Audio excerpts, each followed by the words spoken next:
Today we are looking at Undervalued Dividend Aristocrats to buy now. Now this is according to analyst scores, and they've run through 30 of the most undervalued dividend aristocrats that they see in the market.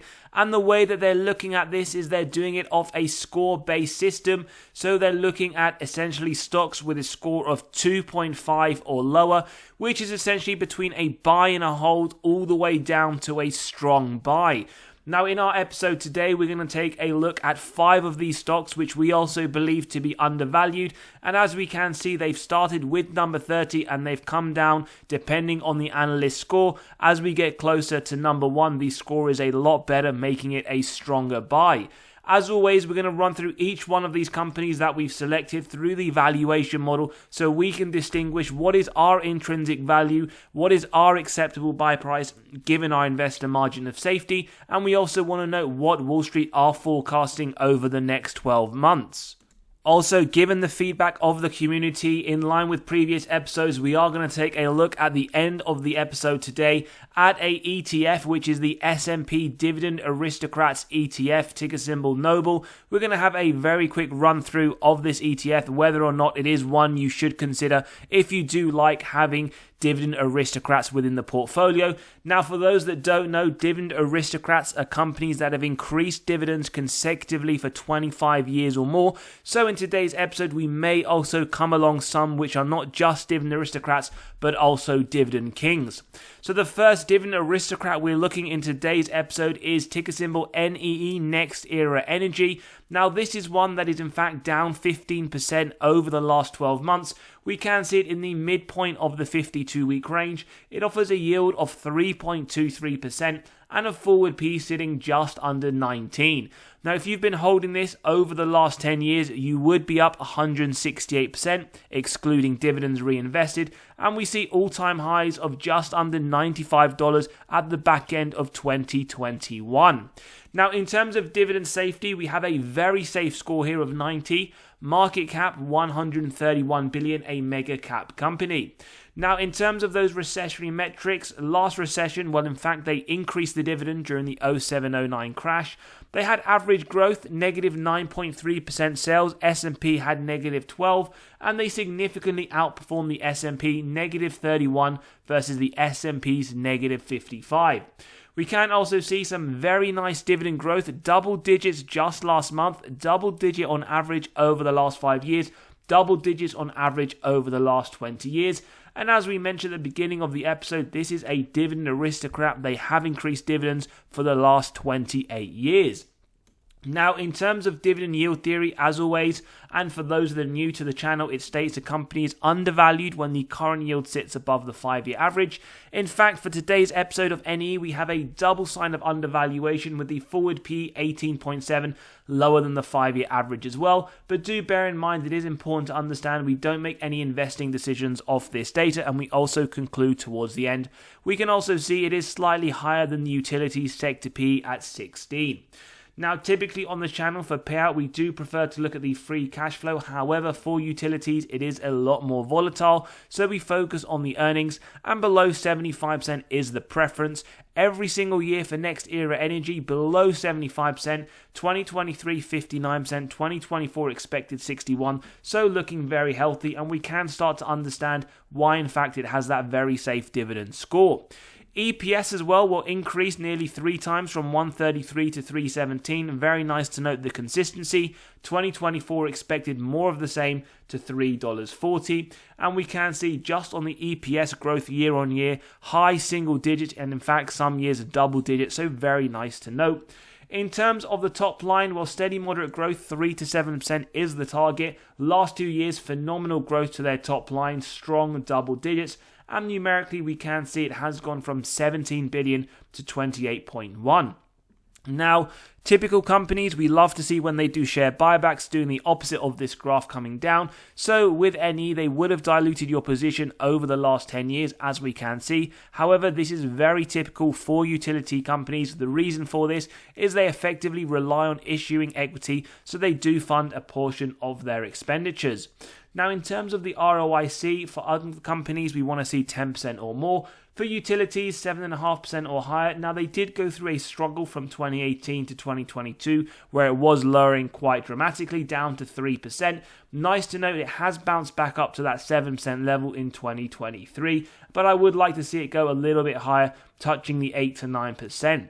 In terms of the operating margin, well, nice to note above the minimums that we see for the utility industry, 36% in 2023, and over the large part of the last 10 years, every single year pretty much at 18% or higher, so positive to note and attractive for potential investors or investors themselves. Net debt to earnings before the interest, tax, depreciation, amortization below 5.5 for utilities, 4.43, so that's nice to note. In the more recent year, it is below that, which they didn't achieve through 2020 to 2022. 2024, whilst it is expected to increase, it is still lower than that 5.5. And remember, this correlates to both the dividend safety and the balance sheet strength and shows us the number of years it would take the company to pay off all of their debt net of cash on hand. No worries whatsoever with their dividend, and they do look like a fairly healthy company. So let's take a look at the valuation model. As always, if you do enjoy the content, values being provided, smash that like button, hit that subscribe and bell button so you are continually notified of these videos as they drop. And typically on the channel, we do run through every single one of these models. But for today's episode, when we're doing a few stocks, let's jump straight into the valuation. So for NEE on today's episode, we're getting intrinsic value of $70.10, which is just the average of the three models you see on the screen. Margin of safety then, as always, we start off with 10%. We use that if we believe it meets three criteria: wide moat, strong financial metrics, and good forward-looking data.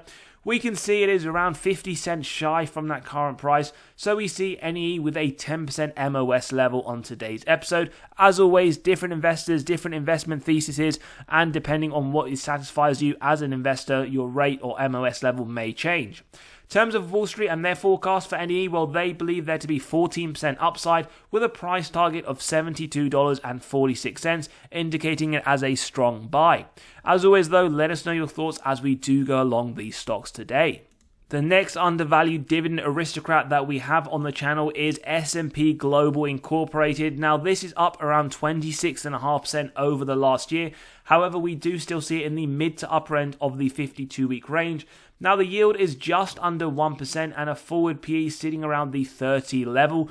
And over the last 10 years, if you've been holding this, very strong performance, up 462%. And we can see all-time highs sitting around that $470 level. Now, in terms of dividend safety, well, another very safe dividend score at 99. In fact, the highest score obtainable. Market cap, 132 billion, a mega cap company. Now, those recessionary metrics, well, they increased the dividend in the last recession. They had below average growth, however, at negative 38%. Another typically strong dividend growth company, so it is disappointing to note the 1.1% increase that we had at the beginning of the year. Given over the last 5 years and the last 20 years, they had double-digit growth to their dividend. And in fact, they are a recent dividend king as they have increased those dividends now for the last 50 years. So 2024, S&P Global became a very proud dividend king. Now, in terms of dividend yield theory, we can see here that it is pretty much in line with the 5-year average, both on the dividend yield and the forward PE, not too far off those numbers.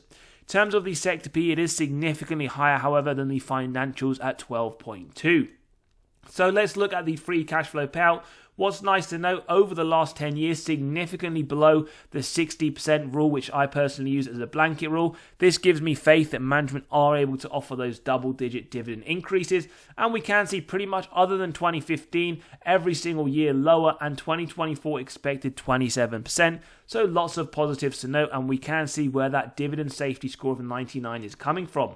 Free cash flow per share, nice growth, nearly 3 times over the last 10 years, but do note the inconsistencies, and we can see 2024 expected a nice increase to $13.40. In terms of the sales growth, well, for the steady moderate growth, they're definitely doing a lot better, especially over the last 4 years, where we see double-digit growth to that top-line revenue figure. Numerically speaking, then, they've more than doubled it from 5 billion to 12.5, and whilst we do note from 2014 to 2022, or 21 in fact, they were doing share buybacks, reducing those share counts. Due to the merger or the acquisition, in fact, they did have, we can see that did increase their shares outstanding, and over the last 2 years, it hasn't really moved.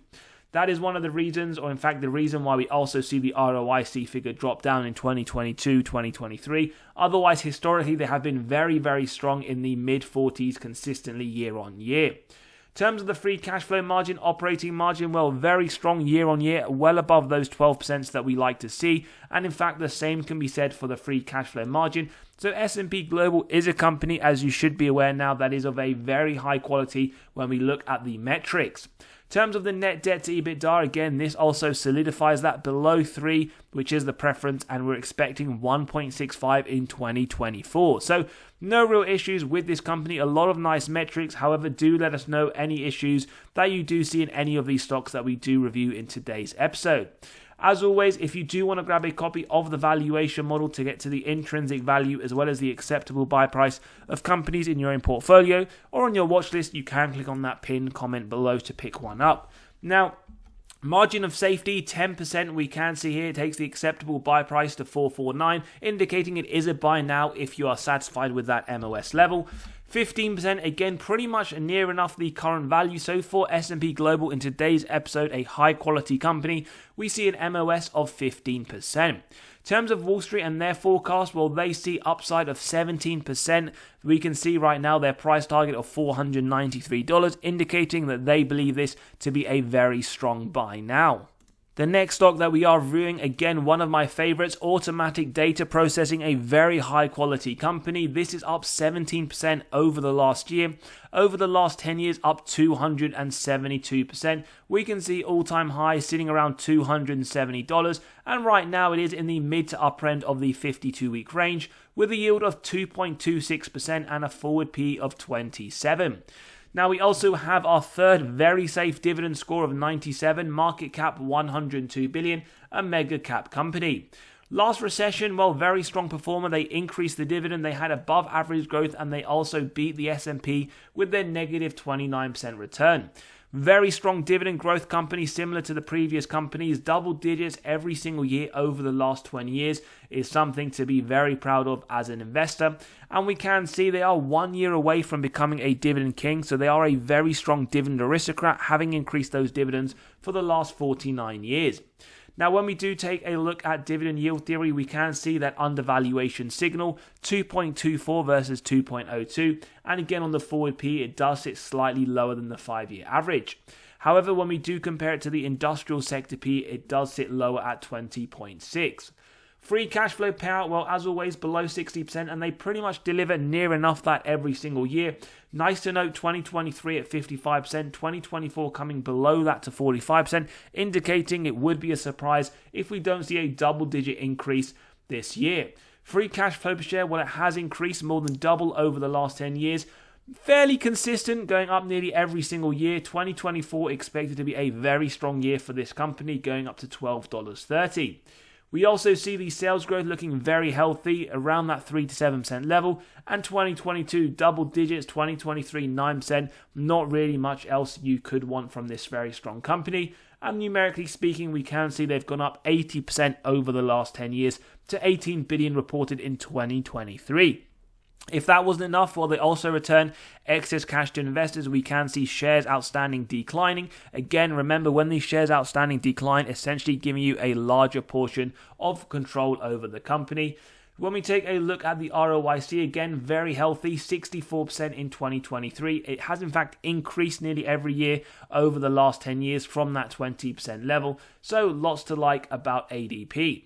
Operating margin, well, here we go, a sense of operational efficiency, increasing the margins from 18% to 25% in the more recent year, and a fairly similar story on the free cash flow margin, very healthy at 20%, well above that minimum 5% target. In terms of the net debt to EBITDA, well, very healthy. They have a very strong balance sheet, and no surprises now looking at this information on their dividend safety, 0.31 expected in 2024. Now, in terms of the valuation of ADP, remember, very important, just because a company is high quality, you shouldn't buy without considering the valuation and the MOS level that you do get. So we've calculated the intrinsic value at $291 and a 10% MOS, giving you an acceptable buy price up to $262. 15% a buy, pretty much not far off the current trading price, so we would say between a 10 to 15% at the upper level towards that 15% in terms of margin of safety. And in terms of Wall Street, well, they see around 10% upside at a $274 target over the next 12 months. This then brings us on to the next stock, which is Emerson Electric Company. Now, this had a phenomenal last year, up 37%. Over the last 10 years, however, up 67%. And we can see they are trading now at a 52-week high with a yield of 1.85% and a forward PE sitting just above 21. Dividend safety, well, it is safe, score of 78, market cap 65 billion. It is a large cap company. Well, last recession, they increased the dividend. They also had below average growth in terms of sales, and they had a near enough recession return. In terms of dividend growth, not the greatest in all honesty. 1%, we do advocate a minimum of 4%, so you are keeping up with inflation. Over the last 20 years, however, it has been above that at 5%. In terms of dividend growth, well, they are a dividend aristocrat as well as a dividend king with 66 years of increasing those dividends. In terms of dividend yield theory, well, we have a sense here of overvaluation, in fact, on dividend yield theory with that yield below the 5-year average. When we look at the forward P, it isn't too dissimilar from the 5-year rolling of 19.7, and we note it isn't too far off or pretty much around that industrial sector P level of 20.6. In terms of the free cash flow payout, well, a big worry in terms of 2023, this indicating to us that they paid out more in dividends than they generated in free cash flow, something you wouldn't get from just looking at the earnings, hence why we do say sometimes we do prefer the free cash flow, as earnings can be susceptible to manipulation by management through their accounting. On a more positive note though, 2024 is expected to come down to 41%. Free cash flow per share, well, very inconsistent over the last 10 years. We do know a massive drop in 2023, although it is expected to rebound sharply up to $5.16. When we take a look at sales growth, we can see it is very cyclical in the industry, given 3 years of negative growth, followed by positive growth, followed by negative growth, and so on. And as always, it is important to look at cyclical companies and try and buy them when they are out of favor, and then ride them up when they are looking like they're in favor. In terms of numerically speaking, well, 18 billion down to 15 billion. On the plus side, they are returning that excess cash. We do see some nice amounts of share buybacks over the long term. In terms of the ROIC, well, above 8% is what they say for the industry. We want 10%, and we can see they have faltered over the last 2 years, but historically they have returned very strong numbers. So again, remember, when there are stuff that there could be in fact potential red flag indicators, ensure you are factoring this into your investment thesis as well as your MOS level. Operating margins, no real worries over the course of the last 10 years. Free cash flow, there was that more recent year where it dropped to 2%, something just to keep an eye on, but historically they have performed very strongly. Net debt to EBITDA, well, 1.97 dropped very low to 0.16, which is very strong, very healthy and attractive for investors. But even though it is expected to increase rapidly in 2024, it is still below the 3. So no real red flag indicators in my opinion. They did have the free cash flow payout, which was very high in 2023, but it is expected to be rectified in 2024, coming down quite low. So in terms of the valuation, let's take a look at the value for today's episode, and we can see it is $119.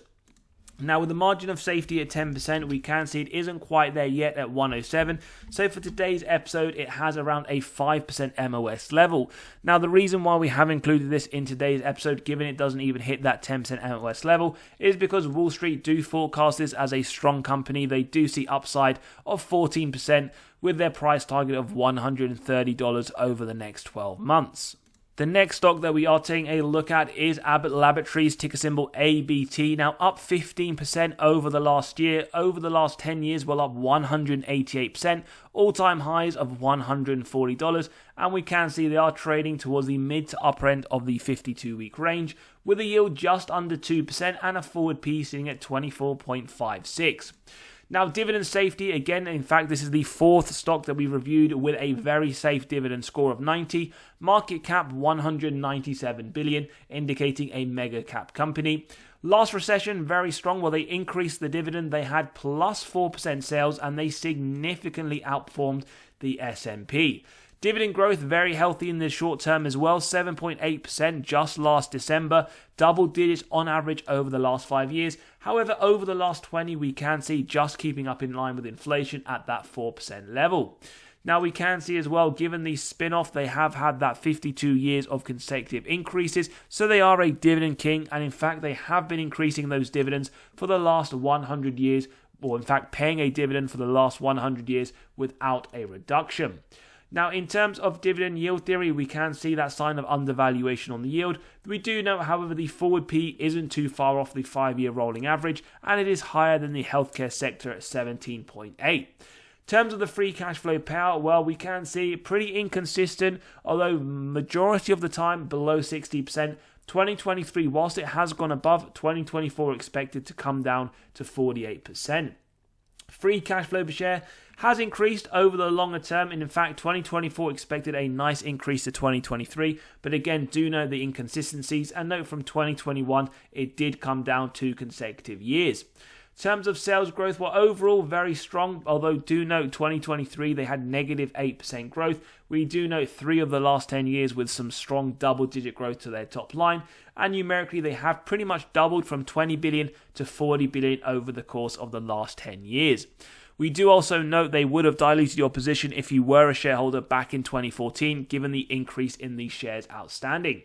Now, ROIC, we want to see 10%, and we do, in fact, over the last 4 years, which is very healthy. Something just to keep an eye on, given 3 of the years during 2016 to 2018, it did come down lower, and 2019, but overall looking very healthy.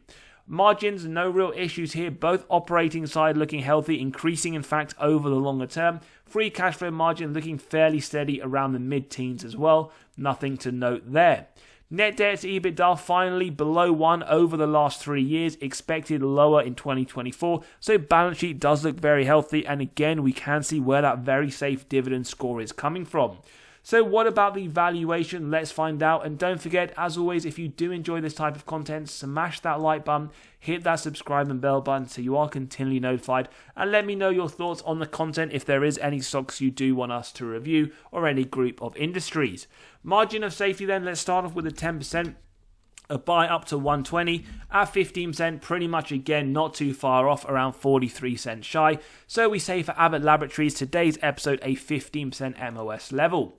In terms of Wall Street and their forecast, well, they sense 12% upside with their price target to $128, again indicating they do see this as a strong buy. Now, as always, if you have enjoyed the content, do let us know below, smash that like button, and now we can jump into the ETF. And as we mentioned, for those that don't like to buy any individual stocks and prefer ETFs, today under the spotlight, very briefly, we're looking at Noble, ticker symbol NOBL, essentially the S&P 500 Dividend Aristocrats ETF. And we can take a very quick look at this. One thing I do want to point out is the expense ratio. But firstly, we can look at if you had invested $10,000 into this ETF in 2013 right now, so around just over 10 years later, it would be worth 3 times more, that at around $31,292. This does also pay dividends, so we can have a very quick look at some information. So firstly, I would say the expense ratio 0.35%. It is a little bit pricey for that, but do let me know your thoughts. That different people will have different levels of an expense ratio that they will be satisfied in paying. And in terms of the dividend yield, we can see that does currently sit at that 2.71% level. Now, in terms of the holdings themselves, we can take a look. In fact, there are no real large holdings that take up a large percent, none bigger than 2%. Their largest holding, in fact, Target and Caterpillar at 1.73% weighted average. They also have within their top 5 Lowe's, a very strong company, Pentair PLC, as well as Emerson Electric, which we did review on today's episode. A lot of other notable companies in here. We have Archer Daniel Midlands, which we have reviewed lately on the channel. You have the giants in the oil industry, oil and gas, in fact, ExxonMobil, and you have some that you know have taken a large beating over the last few years. Hormel Foods down significantly, 3M. We also ran through Next Era Energy on today's episode as well, and a fairly strong company, T. Rowe Price. As always though, do let us know your thoughts in the comments below, whether or not you do prefer an ETF, as we mentioned, like Noble, S&P 500 Dividend Aristocrat, or maybe you do prefer looking at those single individual companies. As always, if you enjoyed today's episode, smash that like button. We'll see you all on the next episode, and for now, take care.